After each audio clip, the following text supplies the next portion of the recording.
Unscripted. Unshackled. Uncouth. What you're about to hear is for mature audiences only. It's Miguel Fuller. Holly O'Connor. And Scotty the Body. It's the Miguel and Holly Uncensored podcast. Only on Hot 101.5. Hello. Oh, hi. We are back from vacation, and not only are we back from vacation with a cool new intro, we also are back on video. Man, times they are finally catching up. Yes, so you can now see Miguel and Holly Uncensored now posted back on the YouTubes. Miguel and Holly on YouTube. Holly, are you plugged in audio-wise? Yes. Just want to make sure we're good before I start talking about it during the podcast. I'm plugged in. You All want right, to unplug and plug back in? No, you're good. I just checked it. You're good. Okay. Don't, because Lord knows something would happen with I our know. technology here. God, I know. But yeah, so we are back. Thank you so much. We had a fun week of vacation. We did. Now, the way we did it, we've never done it before, where it was sort of like a split week where we were on vacation last Friday and then we came back to work this past Thursday. Yeah. I feel like Wednesday night, I was like, we should have just did the whole week. We should have just. I don't know if I did the like whole this or thing. not. Like, in one way, it's good because we had a short week, then vacation Both started, weeks, yeah. and then it's another short week, and then it's another weekend. So in that way, it's good. But then it was also, it threw me off yesterday a lot that it was Thursday, and we were like, get back. And I was Right. like, oh, it's Monday. No, it just, with a lot of the things we have to do for different days of the week, it really, Mhm. I don't know if I liked it.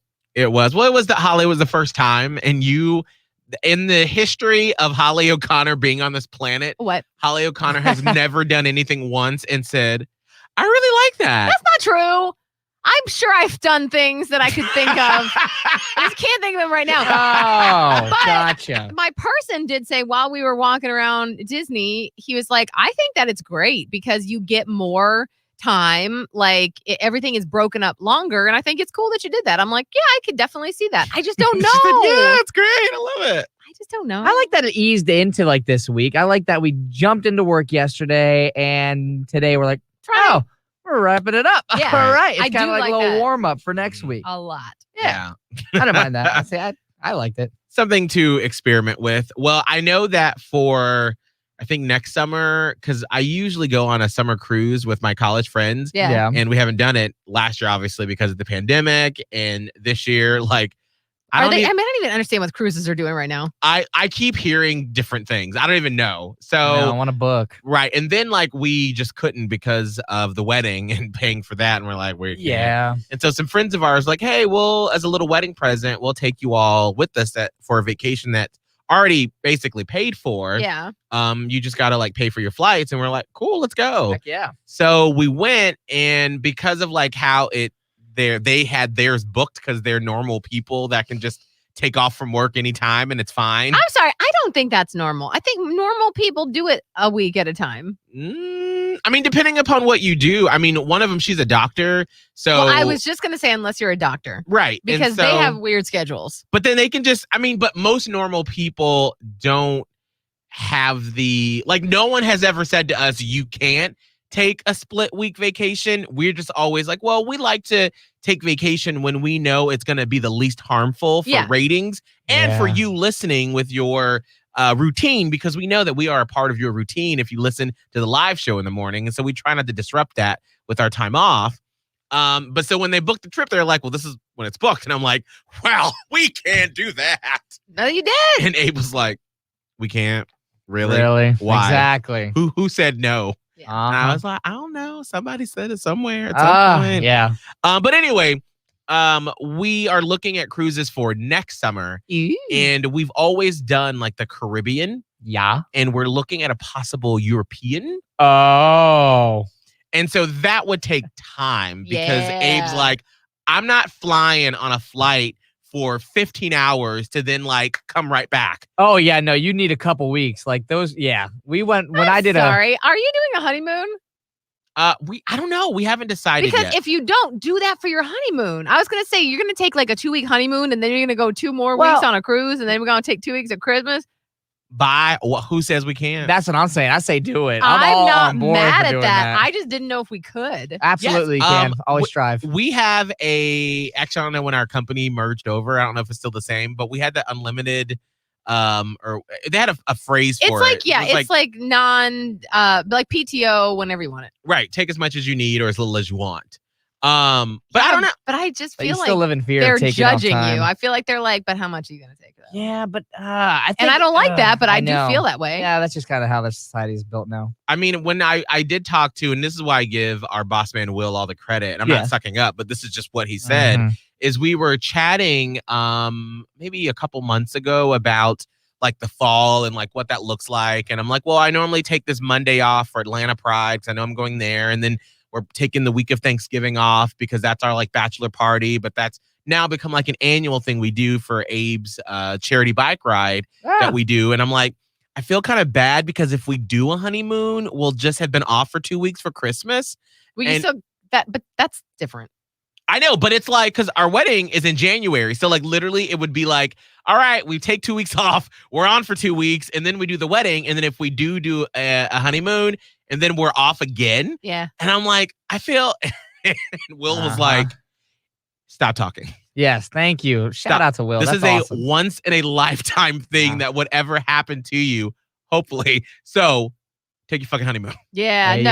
go. And I will tell you, the honeymoon is the best vacation you will ever take. Really? Oh yeah, 100%. I mean, I don't want to like diminish any vacations that I've been on with other partners or my current partner. And I don't know, he may say this. I don't actually know anything about him and his ex-wife and whether they went on a honeymoon or not. Like, did they? I don't know. I should ask about that. But my ex-husband and I went to this all-inclusive resort in Mexico. Hell yeah. Which I found a travel agent for. I was like excited about it. And it was a pretty long honeymoon. It was like, I think the honeymoon was 7 days, but it ended up going over Labor Day weekend. So it was like a little extra time. Yeah. It was the most, I was able to fully relax because wedding planning is so stressful. Right. It is so, I almost never want to get married again just because I don't want to plan a wedding again. Mhm. That's how stressful it was. And then when it was like a 7-day honeymoon, and on day 3 we rode ATVs out in some like area in Mexico that was like a jungle. And I remember being like, have we met? I'm not doing this. That should have been indicative that we're not quite the same people. But he's like, yeah, we're going to do it. And I was like, okay, whatever. I can just ride on yours. He's like, nope. So I got my own. And honestly, I thank him for that because it finally gave me a moment of complete letting go. And I felt it happen in my body on this ATV. And I'm going and I was like going faster and faster. And I'm like, this feels fucking good. And I went and it's like something unlocked and everything, all the stress and the crazy and all of it from planning that wedding fell away. And for the rest of that vacation, I was like, oh, wow, I've never felt this relaxed in my life. Wow. Yeah. I need to get married. For He's the like, honeymoon. Just for the honeymoon. It was phenomenal. And I do remember Kramer, who, we used to work with. I remember when he got married and went on his honeymoon and came back, he said the same thing. And so that's why I'm like, take it. Take the honeymoon. Yeah. All right. Really? Okay, so we should do it Yeah. right afterwards. I think there's a reason why people have traditionally done it afterwards because there's so much stress and what else? Anxiety. Right. Adrenaline, whatnot that happens leading up to and then even the day of the wedding, that when you go on vacation and once you get past your passport and you're this and that and the luggage and blah, blah, blah, blah, and then you finally get in that hotel room, and it might take you a while. Like I said, it took me 3 days to finally hit that key and unlock. But like, there's nothing like that. Wow. Okay. I like that because I was kind of up in the air about it still. I'd do it. But I mean, obviously, if you cannot, then do some other thing, but do it. Right. Because I feel like sometimes I almost feel like the people that are like, we're going to do it some other time, they don't get never do around to it. Yeah. No, It just true. continues to get pushed and pushed and pushed. And then next thing you know, 10 years down the line, we Well, never went we on still it. haven't gone. We're Yeah. playing it on it. So but if you don't do it immediately following Better the have wedding. it on the books. Exactly. Scott's right. Mm. Put it on the books. This is our honeymoon. This is not just a vacation. This is our honeymoon. It's scheduled for this time and this time. But also, yeah, I guess why would you not be able to, Miguel? What, just because of workers or like anything else? Like That's financially? Or- Well, before it was financially with like paying for the wedding ourselves. Like obviously we got a very nice gift from Abe's parents, but we just sold Chateau Oprah. And so we have some other projects that are in the works right now that I'm like holding off on buying anything big until some other projects are sort of put to bed. And so I'm waiting for that until we know. But I feel like this would be an investment because, of course, I like anytime anything I get into an area that I don't know about, I do research on. And so after we sold Chateau Oprah, my townhouse, and we got like a big chunk of money, more money than I've seen or anyone in my family seen, I was like, let me Google what do millennials do when they sell their house in the hot market right now. And it was really cool. There was an article I found, I think it was from like money.com or something like that, or Penny Hoarder, which said there are 3 things you could do. One, invest, put it into your 401k or to an IRA or something separately. Anything that can make your money grow and work for you if you've sold your house in this hot market. The second thing was do something fun. Do something fun that you've never been able to do, because when you think about, especially if you're in that like 30 to 40 range right now, Holly, you and I have been through this. When we graduated from college, the 08 recession. And then for us, there was when we were in Panama City, there was an oil spill. Oh my God, which that oil spill hurt us, you know? And then we've now reached COVID. And so we've had these like step backs where we all should be making way more than we should for our generation. And so we've had these step backs. And they're like, if you were fortunate enough to buy a house before all this happened with the pandemic and you sold it, do something fun for yourself. Enjoy life for a second. And then the other one was to put it down on a bigger house or another house or something else if you want that would to. have been my go-to, but Right. I would love if we ever sold the house. I ever sold the house. I would love to do something fun with it. At least not all of it, obviously. Right. You put aside some of it. Yeah. That would be so fun. And so I think what we're going to do is Abe never listens to the podcast, but finally after the wedding, I want to say, here's X amount of dollars, go buy a motorcycle. Yeah. Because that has been his like one thing that he has just wanted, which is why I almost feel like any present leading up to it is sort of, I'm always like, sorry, it's not a motorcycle. Because I know like that's out of everything in the world, he wants a motorcycle. And so after the wedding and once everything's squared away financially, I can be like, go get it. Yeah. And then I bought tickets to the John Mayer show, and I splurged, and I was like, I don't give a fuck how much it costs. We're getting tickets. But I think the honeymoon will be like the third thing that we'll do with the money from the sale of Chateau Oprah. 100%. So we just got to figure out, where and Where how. you go, yeah. I don't know. Like we talked about possibly going to Europe because I've always wanted to go there. I've never been outside of like off a cruise ship. Yeah. Which you're not really seeing anywhere. It's like, see oh, the here's port. the port. Yeah. And then that's it. I've never gone overseas anywhere. And so I'd love to be able to experience that finally. That is awesome. It's Same. life-changing. Yeah. I would love it. So I wanted to dig into a little bit of the conversation we had on the air. But whenever we have these sort of discussion conversations, it's kind of hard because we have to go so fast and we got to get through it because you're in your car, you're driving, and you don't have time to like sit like you do on the podcast. But we talked about Simone Biles and the Olympian, the gymnastics. I feel like everybody knows the story now where she basically said, I can't do it. Yeah. I don't want to do it. I don't feel right. Because of her mental health. And it was the team gymnastics routine, or not the routine, but it was part of the team gymnastics where each individual score adds up to the total for the team score. And she said, I'm not in a good headspace. I couldn't nap. Variables have been on my mind. I can't do it. And so she bowed out because she didn't want to, one, hurt herself. Yeah. Doing these very technical, high in the sky routines that they do, that she can do. And then two, I don't want to bring down the score just because I decided to push through it for the team. Yeah.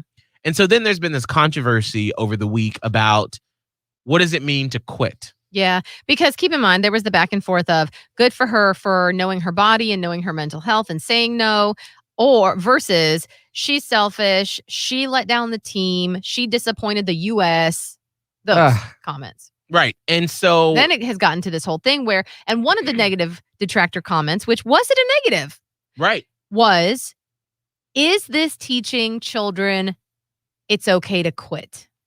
And that's when I found this tweet this morning, which of course it's not popping up. Oh, I think I can find it. See if you can find it, because I thought I retweeted it this morning. Oh, actually, I know I retweeted it on the Miguel and Holly one. Let's see here. Here we go. You found it? Oh, I found it too, in case you need it. This is from Marianne Diaz Hernandez on Twitter. And this is just a random person that had retweeted her this morning, and then I ran across it. On Twitter, in quotes, she says, she, Simone Biles, giving children the example that quitting is fine. And in quote, and then this Twitter user says, yes, quitting is fine.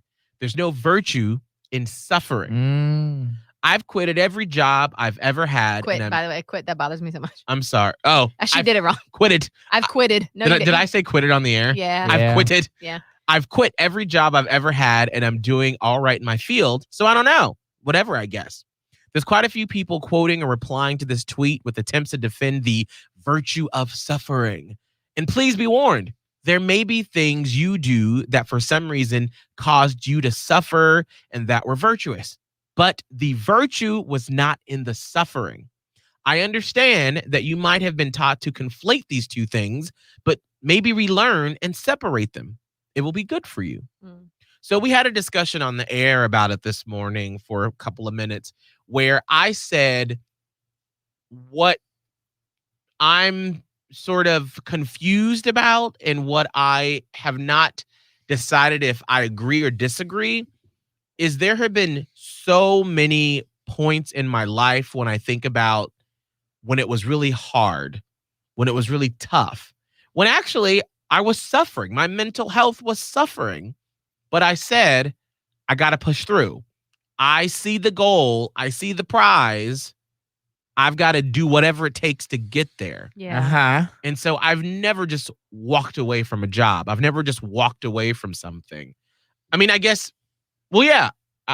I mean, like leaving Island 106 in Panama City, that wasn't, I mean, we resigned No, that to take wasn't another quite, position. that's different. We Yeah, were you just took moving another on. position. Yeah, Right. You weren't climbed leaving the ladder. radio. Right. And so that's why I'm like, I agree, but then I don't, because if I would have lived by this, there were times when we've talked about many a times on here where I was truly like, my mental health is suffering. Like I remember back in probably 2009, 2010, when we've talked many times through with the situation wasn't great between you, Holly, me, and Kramer Right. at the time. And I remember we used to do this bit called the Ambien Up Bedtime Stories, where I used to take the sleeping pill, Ambien.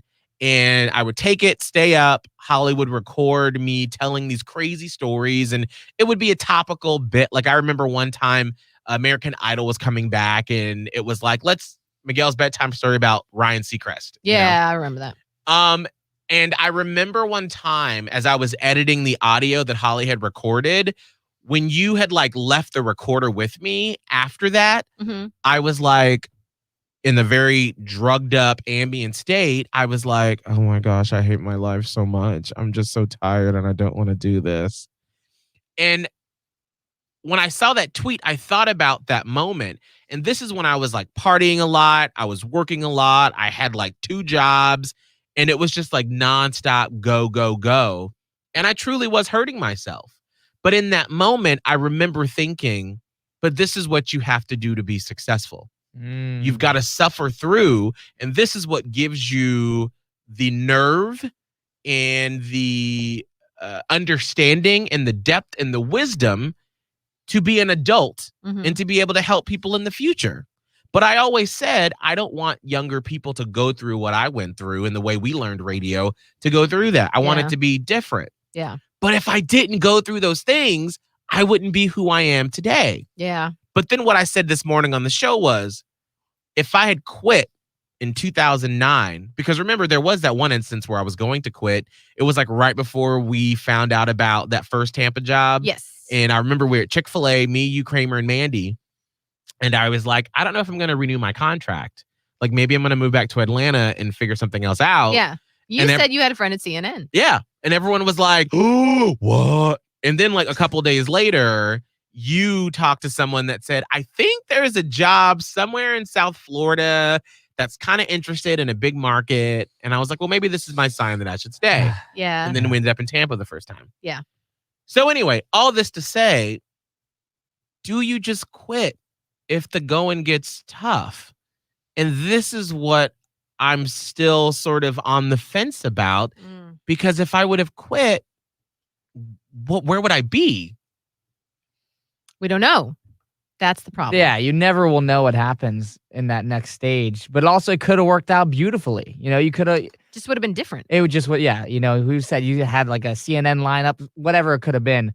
But it's just, you know, it's just so hard to say like when the going gets tough, because, you know, I think there's a difference between the going get tough. Like there's tough days, but if it's a tough life, that's when I think you need to switch things up, because there's definitely days I've had them here where I'm like, I don't know. Like something doesn't feel right, but it's moments. It's not every day I walk in and I'm like, I fucking hate this and I can't do this. Because if that was the case, I would walk out. Like I really would. And I've thought to myself many times, and I only say it for myself, like with quitting, is because I think there are so many times where I wish people would quit. And one of my goals in life is hopefully to motivate people to quit that thing that is suffering them and get on the thing that like really treats them the way they should deserve. And I am so passionate about, and I've talked about it before, because I saw my mom go to a job that she suffered through for years.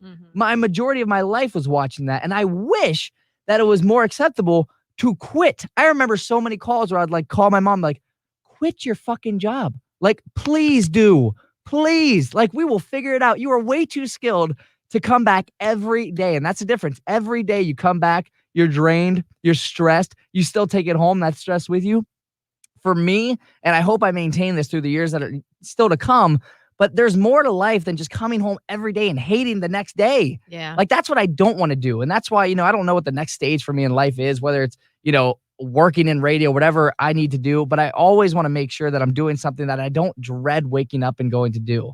And I hope I still have the bravery and the courage to walk away if it's not treating me the way I truly think I deserve to be treated. And that was something, you know, I always hear the weird stories from other people in radio, or at how grateful I am to work with y'all, because I hear how people get treated like shit. And I know myself, like, and I remember, like, you know, some of the top employees, like, and they talk about it. Like, if you treat your employees like shit and they hate their jobs, like, they're going to do the bare minimum. They just won't put in the output. And so when I came on the show and I was like, damn, like, y'all treat me really good.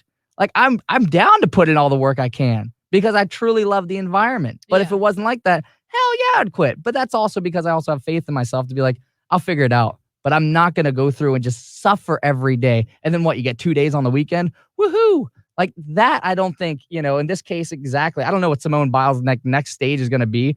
Obviously, it'll probably still, you know, maybe be something, maybe in speaking or, you know, gymnastics. But in this moment, fine. She will be fine. Yeah. But one of my favorite comments was like, all of her accomplishments don't matter now, and she's going to lose all those sponsors. I'm like, it's like, no, she. Girl, bye. But it's wow, that's not a hot take. Okay. She's speaking up for the people that have been in that position where it's like, it's so much that I need to take a step back. And also now you're starting to see all the other things that are going on mentally with her. With, you know, I just saw somebody talking about something called the twisties, where it's like you get vertigo when you twist. Yeah. And if that's, you know, that's the case, she could break her neck. Yeah. It's like you have to think about these things. You know, if you're going to go and like really risk your life or risk suffering through your life, maybe it's time to reevaluate. I am like, it's sad to see how many people just decide to suffer through life instead of really trying to find something that at least gives them a little passion. And that's why I always tell people, it's like, I'm not telling you to quit what your job is, but I hope you find something that gives you true passion. Yeah. Maybe it's on the side and you work towards something for that, but there's just more to life than just getting by. There just has to be more. And it's cool to see someone actually speaking on it on a very, very high stage. Yes. I think what she has done was worth so much more than winning any gold medal or Exactly. bringing glory to the U.S. Can we stop? Like, It's like, you ain't she's paying a her checks. She human, worked for this. right? She is a human who not only is allowed the space to do all of this stuff, but she has made it, she has normalized having the conversation in difficult spots. Because everybody's a mental health advocate, like when it's easy. If it doesn't inconvenience anyone, you should take time for yourself. The second that someone else is inconvenienced or, has any sort of thing where it may not be great for them, then they're like, get your shit together. Mm, She has normalized pushing through that barrier. right. And I'm so glad for it. And I wanted to say something else about Scott's one point. You said the older you get, you have that someone or you would have the bravery to quit. Yeah. And that's the problem. I think the older we do get, the less bravery we do have Absolutely. because the stakes are greater. Yeah. And what you have to lose is greater, and more people possibly depend on you. And the odds are truly scarier than when you're young and you're able to. Your brain is just different. Yeah. I mean, Miguel, we talked about that with Simone Biles. Your prefrontal cortex doesn't even finish formulating until 25, 26 years old. Mhm. And so it's way easier. And I'm not saying it's easy, but it is easier to take a big major risk and or leap when you're younger because you have the bravery to do it. You don't have as much fear. Right. And that's what, to interject real quickly, an interviewer, they were NPR podcast I was listening to, they had a doctor on that was saying that I think not until you're 26 does it fully mature that you can truly assess risk and fear. And that's why recently you've seen Simone Biles, who just reached that age, start to go, ooh, some of these twists and turns up in the air kind of scares me. Whereas before, she would just do it, no problem, be like, boom, what you got, bitch? And now she's like, if I do this, and if there's like a slight miscalculation, I could fall from the air and snap my neck and be dead. And so that's why as you get older, because I think about that all the time, how I feel like I used to always say to myself, if something is too bad, you can always bail out and you're done. Bye, you can go start over. But then as, like you said, Holly, there are more people depending upon you and there's more responsibilities. My first thought is always like, well, who gonna pay my mortgage? Who gonna make my car note? Mm-hmm. Who gonna pay my student loans? Yeah. Like how, and so that's why this conversation about quitting makes me nervous, because then I can also be self-aware enough to know that I'm coming from a place of fear from growing up poor and not having anything, and knowing that one of the reasons why I sacrificed through painful situations, because I knew that I didn't want to go back to what it was like feeling like you just don't even know where your next meal is going to come from. Right. And so that's why I've always been like, well, you just better make it happen, because do you want to go back to that? So you think you feel bad now? Wait till you have to go back to that. And that's when you didn't even know that you were in a bad spot. That's what was your life. Yeah. And what you were experiencing. But now that you know what the other side is like, do you really want to go back? So just suffer through it. You'll be fine. Because we're always afraid, like we'd rather suffer through the fear that we do know than the fear that we don't know. Right. Absolutely. But then again, I watch a lot of these TikToks that are all about manifesting and, putting your own spirit and energy out into the universe and being one with the universe. And it's like the message is basically you can do anything. Right. And if you think about it, like, how did we ever get to the point where we were in Panama City? Because we just did it. And so we can do anything. But the problem is the fear. And I think ego is involved too, because ego and fear kind of work together, where they're like, I don't know. And, it's not coming from a malicious place. It's coming from your own mind trying to keep you safe. It's trying to protect you. Absolutely. Yeah. So, oh man, I don't know. And let me just kind of take this even one step further, if I may. So my daughter is 7. She is a few weeks away from being 8. And she has not stuck with any extracurricular activities thus far. Like, she was in dance. Not really her fault, but the studio closed. And then I was like, you want me to find a new one? She's like, nah. So then we didn't. And then she did like a little cheer squad at her school. And after one season, she's like, I'm not doing that again. I was like, all right, whatever, is fine. And then she did volleyball, beach volleyball, Yeah. which she was kind of into. But I was like, you want to do it for another month? And she was like, it's hot. I'm like, all right. So we've done that.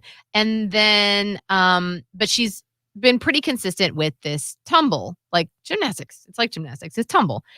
And so she's always had issues with it where, I see her when she's in there. And for the most part, it looks like she's enjoying herself. Sometimes I worry because I'm like, is somebody watching? Because it looks like she's not doing it right and she could snap her neck. Like, that's a thing, by the way, side note about gymnastics and tumble and stuff. If you do it wrong, you can injure yourself pretty badly. Right. Yeah. So I'm like watching her and I'm like, oh my God, watch your neck. Because when she does her little back bend things, I'm like, she sometimes will just fall right down on her head. I'm like, so I'm like, you got to really work at this because you can't, I didn't say Can't be half-ass. slipping up. But Yeah. I'm like, you Right. can't go halfway. And so most nights we have an argument. She's like, I don't feel like going to tumble today. And I'm like, you have to go to tumble because A, I'm paying for it. And B, like, well, this is what we signed up for. Yeah. This is your fitness. This is your activity. This is what you do. And once we get there, like, she's typically okay, but it's becoming apparent that I'm not sure she's going to be in it for the long haul. I asked her if she wanted to do, like, the place she goes to also does some cheer. And I'm like, do you want to do cheer? Which, by the way, is a major time and money commitment for not just her, but me time. And now I'm like building that into my schedule. And so I'm like, do you want to do this? She's like, yeah, I guess. I'm like, no, I don't need, like, do you want to do it? Because if you don't want to do it, every practice is going to be me dragging you. And I'm like, do I let her quit this too?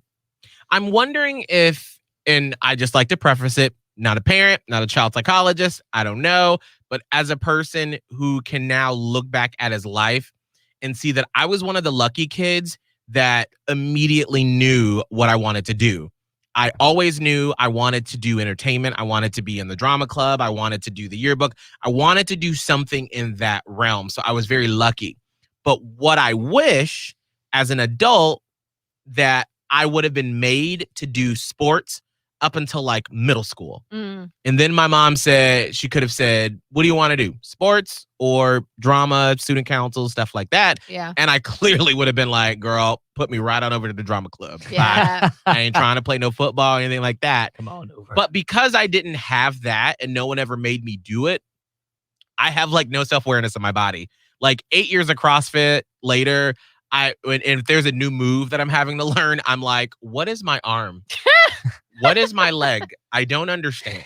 Yeah. And, so I wish I would have done it to sort of teach me about sportsmanship, Yeah. camaraderie, those sort of things.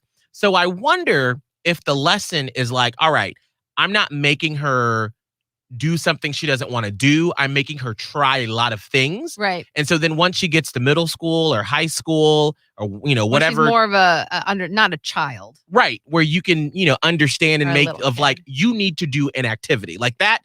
No question. You got to do something. Right. So I think possibly that the lesson is you can quit, but quit until you know and you can tell me why you want to quit. Yeah. Not just I don't want to do it, Well, yeah. but like why? Yeah. Is it just because it's too hard? Are you just tired? You don't feel like Right. going? Are you feeling lazy right now? Because like life is hard. Everything, waking up and breathing is hard. Honestly, life is suffering. That's how we even learn anything as humans. Absolutely. We learn nothing from the joyous moments of life. They are delightful and we couldn't, have the suffering without them. Mm-hmm. But it's where we suffer. That's where we learn our deepest lessons and more about who we are as people. So that's Right. another addition to like, is some suffering good? You can't avoid suffering no. in Right. life. Like Right. avoiding suffering altogether, you're saying you're not a human. Right. And here's the thing of what I've learned in life at 35 years old is that nothing you do, maybe outside of sex, and even then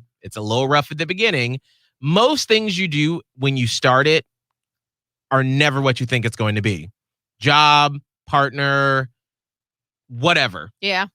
And you have to sort of get over that hump Yeah. and know that it's going to be better. But maybe the lesson is, let's get through this first round, season, or whatever it is. and you can try it. Let's have a discussion. And then you're teaching her how to assess her emotions and to say, all right, so let's walk through what you liked about it, what you didn't like about it. Yeah. And then let's come to an educated, well understanding of our bodies and of our emotions, of why you like it, why you don't. Right. And then let's decide if there's something else that's better. So then by the time she gets to middle school, she can say, you know what? I don't like sports. I want to be on the debate team because I like to reason and argue, you know? Stand out the way. If there is a debate team and my child decides that she wants to do it, she will slay you. Right? And that so would be great. I think that would be so awesome to teach kids how to understand, because I think it was your friend Aaron that messaged when I retweeted that earlier this morning. Mhm. I don't remember her exact tweet, but it was something like, I don't want to misquote her. Let me just scroll down for a little bit. Mhm. But it basically was saying that, like, yes, you want to, and of course my tweet deck doesn't go down that far. Oh no. Hold on. It's on your Twitter. Yeah, she tweeted. Can you find her Twitter and see if you can read it? Because I think we have to learn how to fully understand when we need to quit something. Because there are situations in relationships that I should have quit, that I knew I should have quit. But I was like, well, maybe it'll get better. That's the biggest issue that we haven't gotten to yet. I don't want to hurt their feelings. Knowing when to quit. Right. I have a friend, but let me read Erin's thing first. She said, I think more people should quit things. The job, the marriage, whatever. There's a time to go for it and a time to let it go.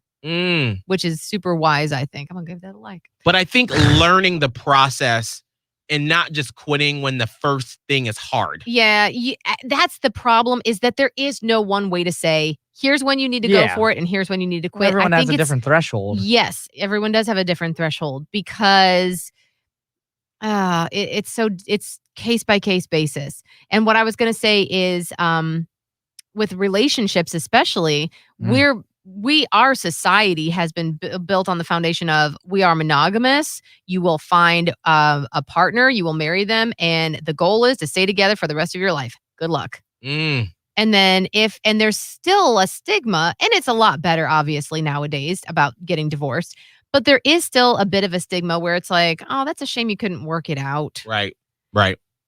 But how do you know? And like, I think it just takes some trial and error, knowing yourself and knowing when it's time to throw in the towel, but not throwing in the towel too early. And so I'm wondering if having your daughter go through these exercises with Tumble, so whenever the season or the classes are over with and you sit down and you obviously are much better at talking an eight-year-old language. Oh, listen, you keep saying like, I will have a conversation with her when she's old enough. You have no idea. Like she said the word, she was like, oh, there's some dirt in this crevice over here. Oh. So if you want to just have a straight on conversation, like she's ready anytime. Okay. I've always said when I can talk to her, and because this is why I always have problems with kids, because I'm like, I don't speak in kid language. I don't know. I'm going to use like some words and they're going to look at me with a blank stare and be That's like, how I feel with well, hugging. the thing is, she'll ask you what it means. Like she asked me what ironic meant the other day. Ironic. And that's a tough one to explain to a kid, because how do you explain irony? because I mean, most people get it ironic. wrong anyway. So, Right. but I wouldn't know how to explain how I it is. struggled. I was like, well, it's kind of like if I got you a bunch of clips for your long hair for your birthday, and on your birthday you chopped all your hair off and couldn't use the clips. Then I had all these clips. That's kind of ironic. I'm like, wait, is that even irony? And then I'm like, you know what? Let me look it up. Then she's like, okay, what does pathetic mean? I'm like, oh Lord.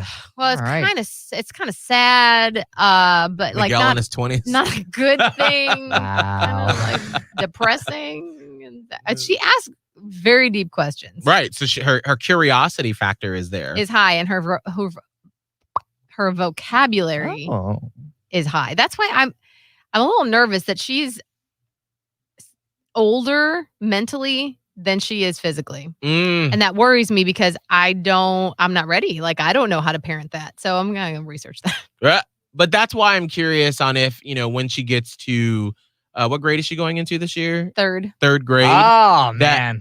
If they have a yearbook or something that it's not physical, but it more so is her mind. If there's something that she could just try. Yeah. And just to see if this is something that she would want to do. I don't know. I think 3rd grade might be too early for some of that stuff. I mean, I'm sure if they do offer something, it's, for that realm. It's not like, let's, write a thesis on, why should we have 6 chicken nuggets instead of 5 at lunch for the 3rd graders? Good question. Right. But something like that. Yeah.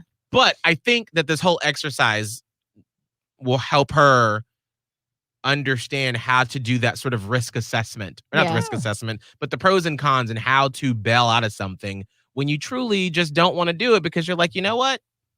Fuck this. This is not helping me. This is not me. This is not serving me. Yeah. This is not helping me. Yeah. So why am I doing it?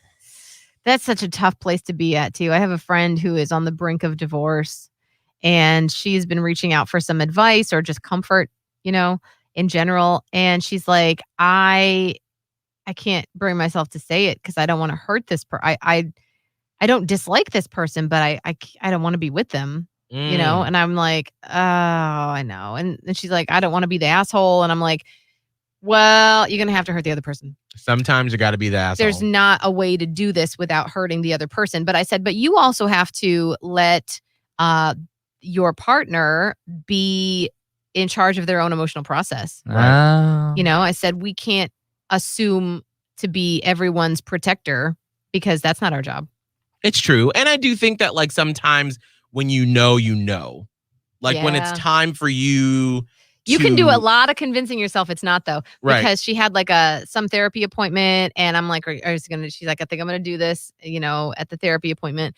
And then later on texted and was like, well, we're going to give some such and such a test a try. And I'm like, oh, and she's like, well, I can't not try. And I'm like, I've witnessed this relationship and this has been nothing but trying. But sometimes it's hard for us to lock on to the fact that we got to do a hard thing. Right. It's tough. So maybe that has to do with quitting too. Sometimes it's hard for us to lock on to the fact that we're about to do a hard thing. Yeah. Mm-hmm. Can you imagine the pressure that Simone Biles must have felt to say, I'm going to pull the plug? It's not easy to just be out on the world stage. I'm going to just stop. Everyone's going to say something. Oh, my God. Millions and millions of people are going to say something. Everyone is going to be mad. Your country is going to be mad at you. I mean, thankfully, I love you, I girl. do feel like the majority, it may be like 60-40, but the majority had her back. But there's another good chunk of the nation that will hate you. And people just like to spew a lot of hate right now. And this was an easy target for them. Yeah. So sometimes quitting means doing the hard thing. This is much harder than a somersault. You got to be selfish. Yeah. Is you it got to be selfish? selfish. Is yes. it selfish? Do you but think I'm what not she did using was it. selfish? Yes. And I'm not saying selfish in a good negative thing. term. I'm saying that we can't always be selfless. Oh, that's Yeah, don't get me started correct. on that because Oh. people love to put that label on mothers. Right. Oh She's my so God. Used to selfless. be selfless. No, you got to be fucking selfish. Yeah. You have to be. Maybe we need to take the negative connotation off of that word so we can use it in other Correct. aspects. Absolutely. Aspects. Yes. You want some aspects, Garrett? Sounds like a pill.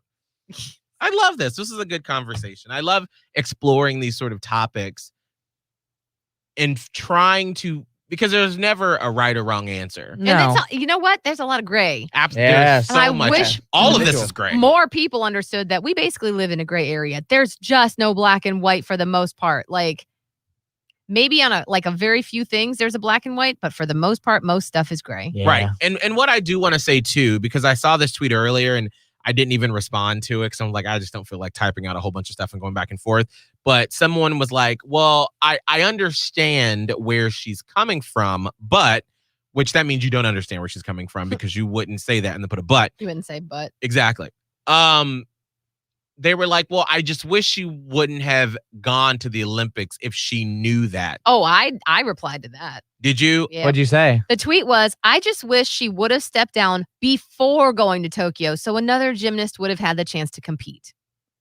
I replied, she didn't know she couldn't compete until she started. It is not for anyone to decide when it would have been convenient. Convenient to have Yes. some mental health issues Not to mention, happening. there are other people. Like, what do you think? Some random person from Alabama who's never been on an Olympic team is going to be like, put me in, coach? No. Right. Like, you have had to have trained for years for this. And someone did take her place. Did they have a little bit of a scramble to figure out who it would be? Yes. But someone did take her place and went on to win the gold, by the way. So that's why when we say mental health, these are the tough conversations. Yeah. We can all say, ooh, let's do a little run or a walk for mental health. Yeah, mental health. Or if, a celebrity commits suicide and we're like, well, we should reach out and we should talk.